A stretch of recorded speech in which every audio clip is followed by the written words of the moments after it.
دوستان محترم، 2 شعبان المعظم کو امام الائمہ سراج الامہ کاشف الامہ سیدنا امام اعظم ابو حنیفہ رضی اللہ تعالی عنہ کی شہادت کا دن گزرا ہے، اور جمعۃ المبارکہ میں اور ہفتہ واری اجتماع میں اس کا موقع نہیں مل سکا کہ ان کے حوالے سے کچھ گفتگو کی جا سکے۔ تو آج کی اس محفل میں امام اعظم ابو حنیفہ رضی اللہ تعالی عنہ کے حوالے سے کچھ باتیں آپ کے خدمت میں عرض کرنا چاہتا ہوں۔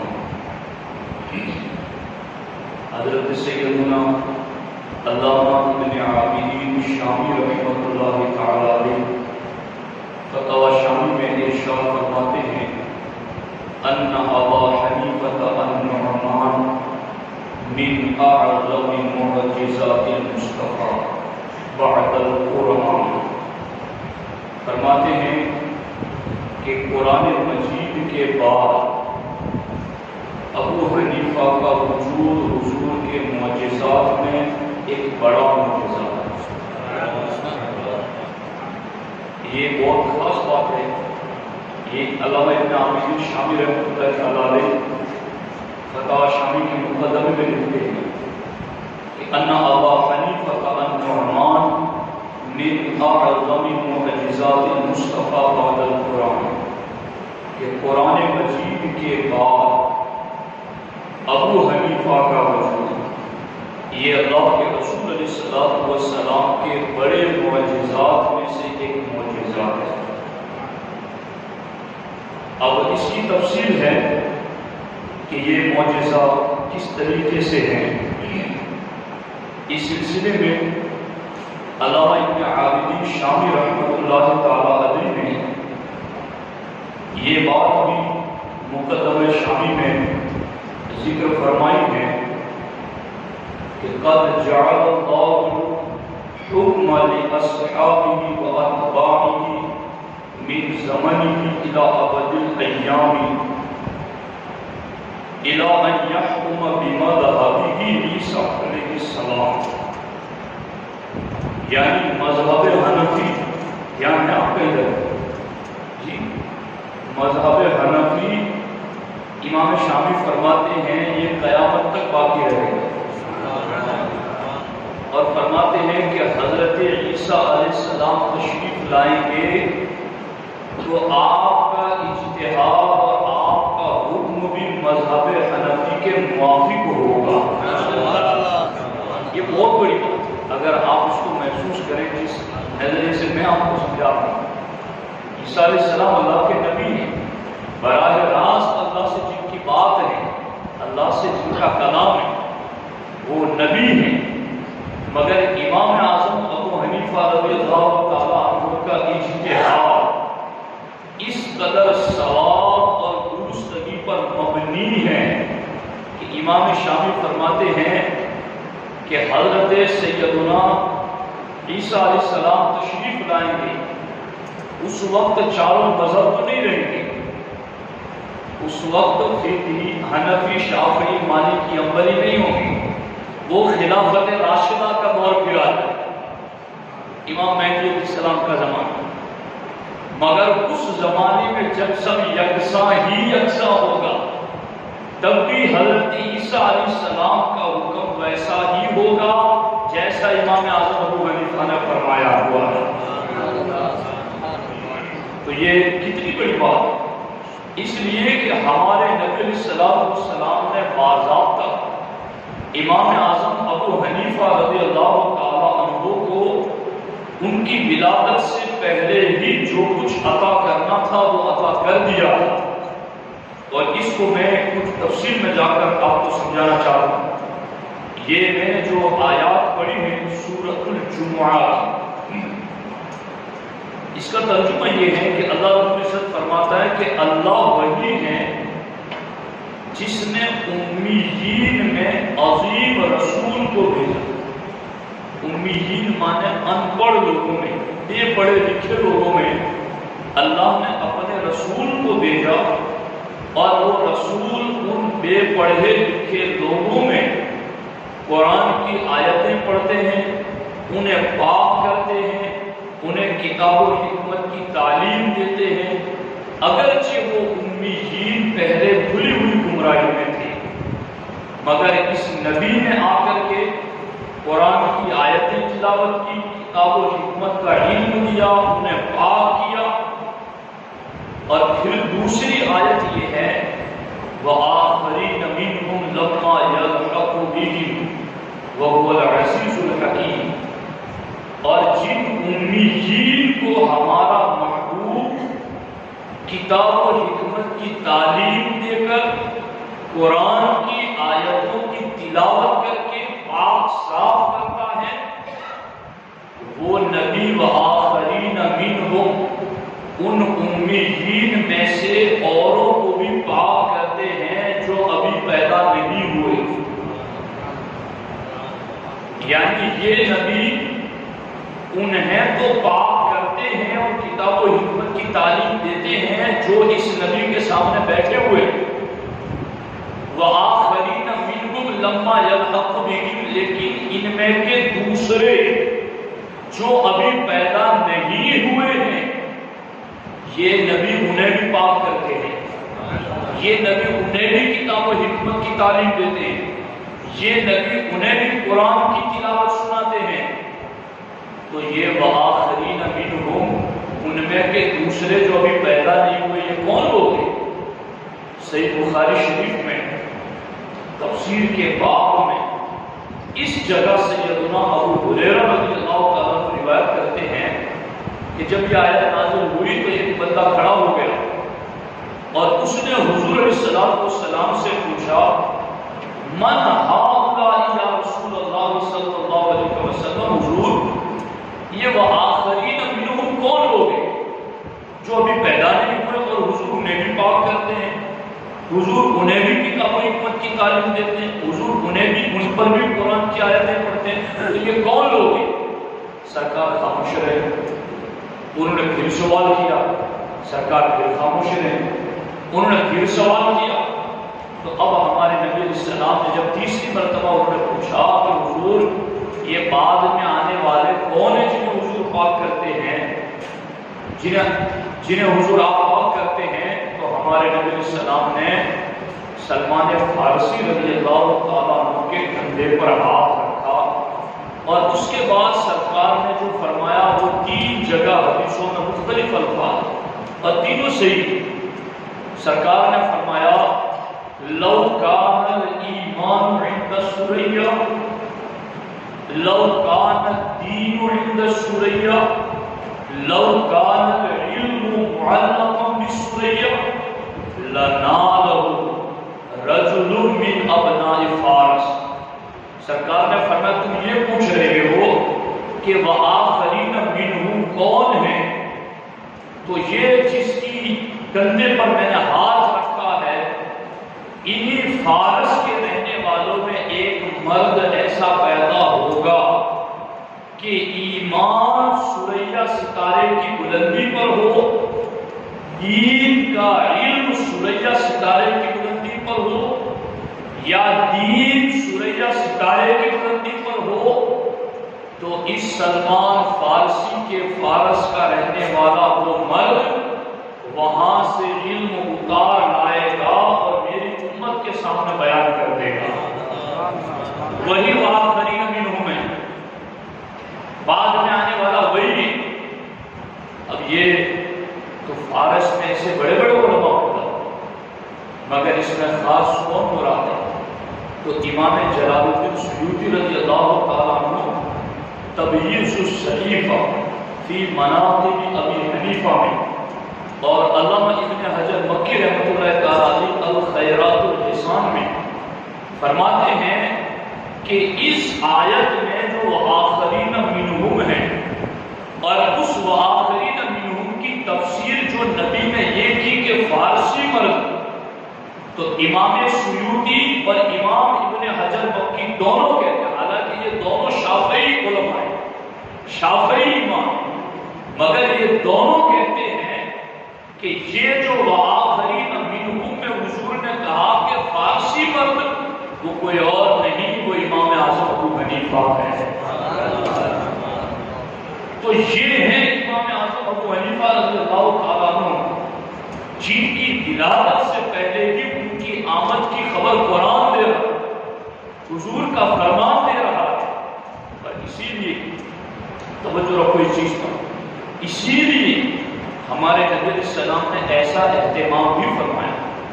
سرکار دو عالم صلی اللہ تعالی علیہ وسلم نے فرمایا ہے، حضرت سیدنا جبریل امین بارگاہ رسالت میں حاضر آئے اور عرض کی، یا رسول اللہ صلی اللہ علیہ وسلم، حضرت لقمان حکیم کے پاس حکمت کا اتنا بڑا خزانہ تھا کہ اگر وہ اپنے خزانہ حکمت میں سے ایک دانہ بیان کرتے تو ساری دنیا کی حکمتیں آپ کے سامنے ہاتھ باندھے کھڑی ہو جاتی۔ اللہ نے اتنی حکمتیں انہیں دی، تو ان کے پاس جو حکمت کا خزانہ تھا اس میں سے ایک دانہ بھی بیان کر دیتے دنیا والوں کے سامنے تو پوری دنیا کی حکمتیں ہاتھ باندھے کھڑی ہو جاتی۔ ایسا اللہ نے لقمان کو حکیم بنایا۔ یہ سن کر ہمارے نبی علیہ السلام کو خیال آیا کہ کاش میری امت میں بھی کوئی ایسا حکیم ہوتا جس کے پاس بھی لقمان حکیم والا حکمت کا سرمایہ ہوتا۔ اور ہمارے نبی علیہ السلام کی تو شان عائشہ صدیقہ فرماتی ہیں، ما ارا ربک الا ان یسارع فی ہواک یا رسول اللہ صلی اللہ علیہ وسلم، حضور میں رات دن آپ کو دیکھتی ہوں کہ آپ کے دل میں جو خواہش پیدا ہوتی ہے اللہ اسے بہت جلد پورا فرما دیتا ہے۔ تو سرکار کے دل میں یہاں خواہش پیدا ہوئی کہ میری امت میں بھی لقمان جیسا کوئی حکیم ہوتا۔ ابھی خیال پیدا ہوا ہی تھا کہ جبریل امین دوسری مرتبہ بارگاہ رسالت میں حاضر آئے اور عرض کی، یا رسول اللہ صلی اللہ علیہ وسلم، آپ کی امت میں بھی ایک ایسا مرد پیدا ہوگا جو حکمت کے خزانے میں سے ہزاروں حکمتیں بیان کرے گا اور آپ کی امت کو آپ کے احکام سے آگاہ کرتا رہے گا۔ اللہ آپ کی امت میں بھی ایک ایسا حکیم پیدا کرے گا۔ جب جبریل نے یہ کہا کہ یہ حکیم اللہ پیدا کرے گا تو سرکار نے یہ سن کر کے حضرت انس بن مالک رضی اللہ تعالیٰ عنہ جو کہ صحابہ رسول ہیں وہ قریب بیٹھے تھے، انہیں سرکار نے اب سرکار نے سلمان فارسی کو نہیں بلایا، اب سرکار نے انس کو بلایا، چونکہ اب امانت اس تک پہنچانی تھی کہ جس تک امانت پہنچانی ہے اس کے وقت تک وہ زندہ رہے۔ جی تو اب سرکار دیکھ رہے تھے کہ یہ موجودین میں جس حکیم تک مجھے حکمت والی امانت پہنچانی ہے تو یہ کون اس وقت تک زندہ رہے گا؟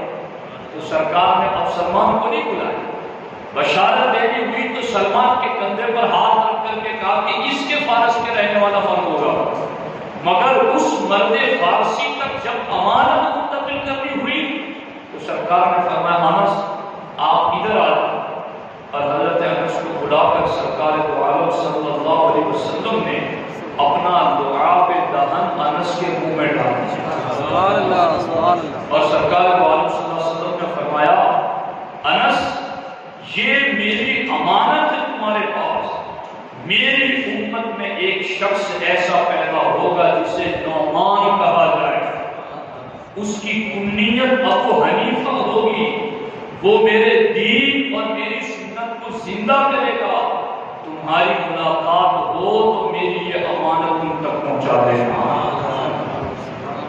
یہ ہے امام اعظم رضی اللہ۔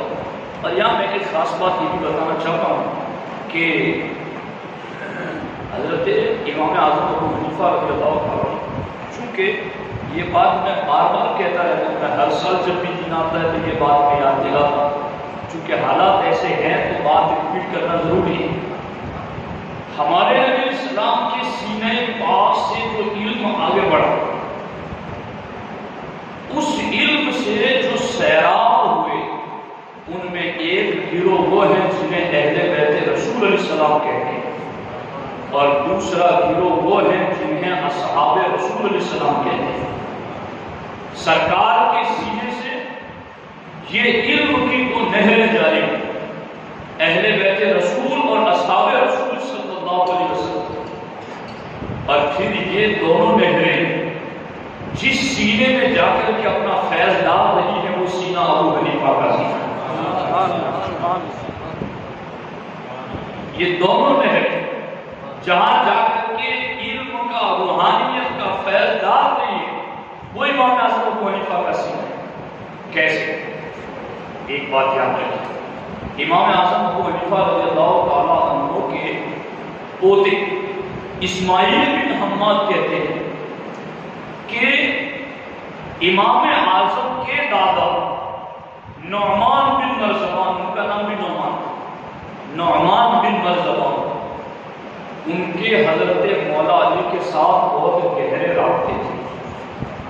مولا علی رضی اللہ تعالیٰ عنہ کے ساتھ امام اعظم کے دادا کے بہت گہرے رابطے تھے، اور نوروز کے دن یعنی سال کا پہلا دن تھا تو خوشی کے موقع پر نعمان بن مرزبان یعنی امام اعظم کے دادا نے فالودہ تیار کر کے حضرت مولا علی کی خدمت میں پیش کی۔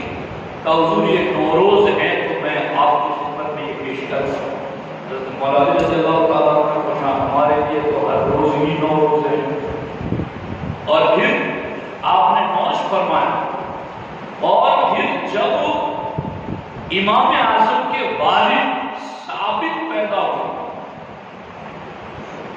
ثابت جب پیدا ہوئے تو ثابت کے والد محترم نعمان بن مرزبان جو کہ امام اعظم کے دادا، اور ثابت امام اعظم کے والد صاحب کے والد، جب ثابت کی ولادت ہوئی تو نعمان بن مرزبان رضی اللہ تعالیٰ عنہ اپنے بیٹے ثابت کو لے کر مولا علی کی خدمت میں حاضر آئے، اور حضرت کی خدمت میں اس نو مولود ثابت کو پیش کر کے کہا کہ حضور اس کے لیے برکت کی دعا کرو۔ آج کسی کو اس کا پیر دعا دے دے تو وہ اپنی قسمت پر ناز کرتا ہے کہ میرے لیے میرے پیر نے دعا کر دی، کسی عالم نے کسی بزرگ نے دعا کر دی۔ تو امام اعظم کے والد کے لیے ان کے سر پر ہاتھ رکھ کر کے مولا علی نے ثابت کے لیے اور ثابت کی نسل کے لیے برکت کی دعا فرمائی۔ اللہ ثابت کو بھی بابرکت رکھے، اس کی نسل کو بھی برکت والی بنائے۔ یہ مولا علی رضی اللہ تعالیٰ عنہ نے یہ دعا کی۔ تو امام اعظم کے پوتے اسماعیل بن حماد بن نعمان بن ثابت بن نعمان بن مرزبان، یہ اسماعیل بن حماد جو امام اعظم کے پوتے ہیں وہ یہ کہتے ہیں کہ ہمارے خاندان میں امام اعظم جیسا پوتی پیدا ہوا یہ مولا علی کی دعا کا اثر ہے۔ تو دیکھو یہ تو پیدا ہوتے ہی اہل بیت کے دامن سے وابستہ ہے، بلکہ پیدا ہونے سے پہلے ہی ان کے لیے برکت کی دعا اصل نسل صفا کر رہے ہیں۔ یعنی مولا علی کے بارے میں اعلیٰ حضرت نے لکھا اصل نسل صفا، یعنی صاف نسل کی اصل ہے مولا علی، اصل نسل صفا، صاف نسل کی اصل ہے مولا علی، وجہ وصل خدا، رب سے ملانے والا سبب ہے مولا علی، باب فضل ولایت کے لاکھوں سلام، فضیلت کے دروازے پر لاکھوں سلام۔ تو وہ مولا علی امام اعظم کے لیے ان کی ولادت کی برکت کی دعا کر رہے ہیں۔ تو یہ تو پیدا ہوتے ہی ہیں اہل بیت کی دعاؤں کو لے کر، اور پھر جب بڑے ہوئے تو امام اعظم ابو حنیفہ رضی اللہ تعالیٰ عنہ نے 4000 اساتذہ سے علم حاصل کیا۔ کتنے؟ 4000۔ اب غور کیجیے، ایک ان کی حالت یہ ہوگی کہ جہاں سے گزرتے ہوں گے کوئی عالم دیکھا تو اس کے پاس اپنی علمی پیاس بجھانے کے لیے چلے، ان سے بھی کچھ لے لیا، ان سے بھی کچھ لے لیا، علم کی ایسی تڑپ تھی آپ کے پاس۔ مگر اتنے 4000 علماء کے پاس پڑھ پڑھا کر کے امام اعظم کہتے ہیں لولا السنتان لہلک النعمان، اگر نعمان کو وہ 2 سال نہ ملتے تو جعفر صادق خدمت میں نے گزارے تو نعمان گمنام ہو جاتا، نعمان کا نام نہ ہو، نعمان کو کوئی پہچانتا نہیں۔ یہ سارے علم کو جو میں نے فقہ کی صورت میں مدون کیا اور قیامت تک امت کے لیے میں نے جاری کیا ہے، یہ میرے 4000 اساتذہ کے فیض کے ساتھ ساتھ خصوصی فیض ہے ائمہ اہل بیت میں سے ایک بڑے امام امام جعفر صادق کا۔ اب یہ دیکھو، یہ ایک علم تو یوں اہل بیت نبوت سے مل رہا ہے، اور پھر دوسرا علم تقریباً 6 سے زیادہ صحابہ کرام سے امام اعظم ابو حنیفہ نے علم حاصل کیا ہے۔ تو صحابہ والا علم بھی ان کے پاس آ رہا ہے، حضور کا علم صحابہ کے واسطے والا بھی آ رہا ہے، اور اہل بیت نبوت کے واسطے سے بھی علم نبوت آ رہا ہے۔ تو اب علم نبوت اہل بیت والا یا علم نبوت صحابہ والا اگر کوئی ڈھونڈنا چاہے تو وہ کہیں اور نہ ملے گا، وہ بیک وقت ابو حنیفہ کے پاس ملے گا۔ جی یہ باتیں میں کچھ میرے دل میں کچھ ہے جس کی وجہ سے یہ بات میں کہہ رہا ہوں، چونکہ کل جا کر کے وہ ایسی باتیں بھی ہوں گی جیسی کہ آج کل بھی ہو رہی کہ جی ہم تو اہل بیت کا علم مانتے ہیں اور وہ اہل بیت کا علم تو ہمیں شیعوں کے پاس ملتا ہے۔ تو خدا کی قسم اہل بیت کا علم شیعوں کے پاس نہیں ہے، اہل بیت کا علم امام اعظم ابو حنیفہ کے پاس ہے۔ میں امام اعظم کی عظمت پر قربان، خدا کی قسم ساتھیوں غور کرو اس چیز کو جو میں آپ کو سمجھانا چاہتا ہوں۔ امام اعظم جیسا امام اگر یہ بات کہہ جائے کہ مجھے 2 سال ان کی خدمت میں نہ ملتے تو میں گمنام ہو جاتا، بہت کچھ انہوں نے آگے کا دیکھ کر کے ہی تو کہا ہوگا۔ جی سیکھا تو تھا ہی تھا، کہا ہوا حق پر مبنی تھا، مگر کہہ دیا یہ بھی تو بڑا کمال ہے کہ بندہ کسی سے سیکھے۔ اتنا بڑا امام ہو وہ یہ کہہ دے کہ میرے پاس جو کچھ بھی ہے وہی نہیں کا ہے۔ کون کہتا ہے؟ بندہ بڑا ہو جاتا ہے تو اپنے استاذ کا نام نہیں لیتا، وہ یہ سمجھتا ہے کہ میرا اپنا ہی سب کچھ ہے۔ مگر یہ امام اعظم ہے جو ہمیں قریب سے قریب لا کر بتا رہے ہیں کہ میں نے 4000 علماء سے تو سیکھا ہی سیکھا ہے، مگر ان میں سب سے زیادہ علم کے کمال کی مہر لگائی ہے تو امام جعفر صادق نے لگائی ہے۔ اہل بیت نبوت کا علم بھی یوں امام اعظم ابو حنیفہ رضی اللہ تعالیٰ عنہ، اسی لیے حضرت داتا گنج بخش علی حویلی رحمۃ اللہ تعالیٰ علیہ کشف المحجوب شریف میں لکھتے ہیں کہ اللہ کے رسول علیہ السلام کو خواب میں یحییٰ بن معاذ رازی نے دیکھا تو پوچھا این اطلبک، حضور میں آپ کو کہاں تلاش کروں، میں آپ کو کہاں تلاش کروں؟ تو اللہ کے رسول علیہ السلام نے فرمایا عند علم ابی حنیفہ، مجھے ڈھونڈنا ہے تو ابو حنیفہ کے علم میں تمہیں ملوں گا، جہاں ابو حنیفہ کا علم ہے میں تمہیں وہاں ملوں۔ اور ایک دوسرا اس کا مفہوم یہ بھی ہے این اطلبک کا، حضور قیامت کے دن میں آپ کو کہاں تلاش کروں؟ تو سرکار فرماتے عند علم عند علم ابی حنیفہ، جہاں ابو حنیفہ کا جھنڈا لہرا رہا ہو وہاں آ جانا، میری ملاقات ہو جائے۔ یہ ہے امام اعظم ابو حنیفہ رضی اللہ تعالیٰ عنہ۔ ہمارے آقا حضور سید عالم صلی اللہ علیہ وسلم نے ایک مقام پر فرمایا میری امت میں ایک مرد پیدا ہوگا جس کا نام ابو حنیفہ ہوگا اور وہ قیامت میں میری امت کا چراغ ہوگا، قیامت میں میری امت کا چراغ ہوگا۔ یہ ہیں سیدنا امام اعظم ابو حنیفہ رضی اللہ تعالیٰ عنہ۔ ایک بات سے میں آپ کو سمجھاؤں کہ گفتگو ختم کروں، اور یہ بھی فتویٰ شامی کے مقدمے میں علامہ ابن عالم شامی رحمۃ اللہ تعالیٰ علیہ نے لکھی۔ اللہ اکبر اللہ اکبر اللہ اکبر۔ فرماتے ہیں کہ حضرت سہل بن عبداللہ تستری رضی اللہ عنہ کہتے ہیں انہو لو کان فی امتی موسیٰ و عیسیٰ مثل ابی حنیفہ اللہ فرماتے ہیں کہ مثل ابی حنیفہ لما تحدث ولا تنصر. سہل بن عبداللہ تستری رضی اللہ عنہ فرماتے ہیں کہ حضرت موسیٰ علیہ السلام اور حضرت عیسیٰ علیہ السلام کی امت میں ابو حنیفہ کی طرح عقل اور دیانت میں کوئی عالم ہوتا تو وہ لوگ یہودی اور نصرانی ہو کر گمراہ نہ ہوتے. یعنی یہ امت آپ نے علماء سے سنا نا بات کہ اگلے نبی جب دنیا سے پردہ فرماتے تو 100 سال کے اندر ہی ان کی شریعت بدل دی جاتی تھی. ان کے ماننے والے ہی تحریف تبدیل کر دیتے تھے.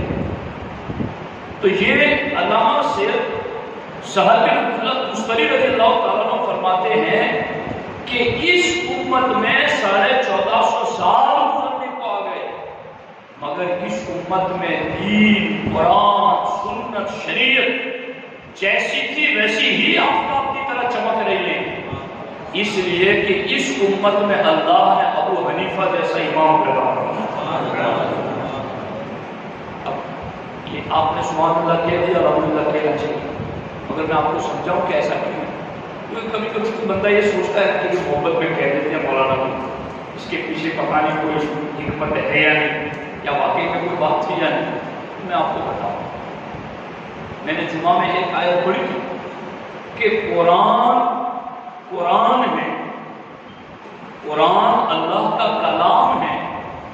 اس کی بہت ساری دلیلیں ہیں مگر ان دلیلوں میں سے ایک دلیل یہ ہے کہ قرآن میں ٹکراؤ نہیں ہے. اللہ رب العزت نے 5ویں پارے میں فرمایا لو کان من عند غیر اللہ لوجدوا فیہ اختلافا کثیرا کہ قرآن اگر اللہ کے علاوہ کسی اور کا کلام ہوتا تو اس میں تم ٹکراؤ دیکھتے مگر اس میں ٹکراؤ نہیں ہے. اس سے پتہ چلا یہ اللہ کا کلام ہے. اب یہ ٹکراؤ تو ہمیں بہت ساری جگہوں پر بظاہر نظر آتا ہے. جیسے ایک جگہ قرآن کی آیت میں کہا گیا کہ قُلْ لَا يَعْلَمُ مَنْ فِي السَّمَاوَاتِ وَالْأَرْضِ الْغَيْبَ إِلَّا اللَّهُ کہ آسمان زمین میں غیب اللہ کے سوا کوئی نہیں جانتا. یہ آیت ہے. اور دوسری جگہ یہ ہے وَمَا هُوَ عَلَى الْغَيْبِ بِضَنِينٍ کہ نبی غیب بتانے میں بخیل نہیں ہے. عَالِمُ الْغَيْبِ فَلَا يُظْهِرُ عَلَى غَيْبِهِ أَحَدًا إِلَّا مَنِ ارْتَضَىٰ مِن رَّسُولٍ کہ اللہ اپنا غیب کا علم کسی کو نہیں دیتا سوائے اپنے پسندیدہ رسولوں کے. تو ادھر تو یہ کہا کہ کوئی نہیں جانتا اور ادھر یہ کہا کہ نبی جانتے بتاتے بھی بخیلی بھی نہیں کرتے. تو یہ تو ٹکراؤ ہو گیا نا بظاہر. جی ایک طرف یہ کہا کہ کوئی نہیں جانتا آسمان زمین، ادھر کہا کہ نبی جانتے ہیں. اب ایسے سارے ٹکراؤ ختم کیسے ہو سکتے ہیں؟ جو لوگوں کو ٹکراؤ نظر آتے ہیں حقیقت میں ٹکراؤ ہے نہیں مگر کوئی اصول تو ہونا چاہیے، کوئی قاعدہ تو ہونا چاہیے، کوئی ضابطہ تو ہونا چاہیے. وہ ضابطے جن ضابطوں کی بنیاد پر قرآن کو پڑھا جائے تو ٹکراؤ پیدا نہ ہو وہ ضابطے ابو حنیفہ نے عطا فرمائے. وہ قانون امام اعظم ابو حنیفہ نے کہ جہاں یہ کہا گیا کہ آسمان و زمین اللہ کے علاوہ کوئی غیب نہیں جانتا وہاں ذاتی طور پر پڑھا. اور جہاں نبی جانتے ہیں بتاتے ہیں بخیلی سے کام نہیں لیتے وہ اللہ کی عطا سے ہے. سبحان اللہ. اس طرح عام ہے، خاص ہے، مجمل ہے، مفسر ہے، انتزاع النص ہے، عبارت النص ہے، اشارت النص ہے. اور یہ سارے اصول فقہ کے قانون جو ہیں یہ سارے کے سارے امام اعظم ابو حنیفہ نے کہا. اور یہ مالکی، شافعی، حنبلی جتنے بھی ہیں اصول میں تو یہ بھی امام اعظم ابو حنیفہ کی پیروی کرتے ہیں. یہ اصول تو صرف ابو حنیفہ نہیں جاتی امام اعظم. سمجھ آ رہی ہے کہ کیا ہے؟ اس لیے امام شافعی کہتے ہیں قیامت تک آنے والے فقیر ابو حنیفہ کے بال بچے ہیں. ابو حنیفہ علم فقہ کا باب ہے، ان کے دسترخوانی علم سے فقہ کا علم بڑھتا ہے. تو قرآن کو جس نظریے سے پڑھا جائے کہ جس میں ٹکراؤ نہ ہو، تو وہ آپ کو ان قوانین کو پڑھنا پڑے گا جو قوانین امام اعظم ابو حنیفہ نے عطا کیے، جس کی وجہ سے دین قیامت تک کے لیے گمراہیت سے محفوظ ہو گئے. تو یہ ہے ہمارے امام اعظم کی شان. اس لیے ساتھیوں ان کی یاد ہونی چاہیے، اور باضابطہ ان کی یاد میں تو پورا جلسہ ہی رکھنا چاہیے. کیونکہ سال میں ہی تو ایک دن ہم لوگ یاد کرتے ہیں، کہاں یاد؟ اہتمام سے ہونا چاہیے. لیکن خیر سنی اجتماع ہوتا ہی اس لیے کہ لوگ اہتمام نہیں کرتے، ہم خود ہی اہتمام کر دیتے ہیں. بس آپ آ کر بیٹھ جائیں تو ہم آپ کو بتا دیں. لیکن اپنے اپنے گھروں میں ان کے نام کی سارے ثواب کی محفل ہونی چاہیے، مختصراً صحیح، لیکن ان کو یاد کرنا چاہیے. ان کا امت پر بڑا احسان ہے. اللہ کریم کی بارگاہ میں دعا دینا ان کے فیوز روحانی سے ہم سب کو معاف فرمائے. السلام علیکم.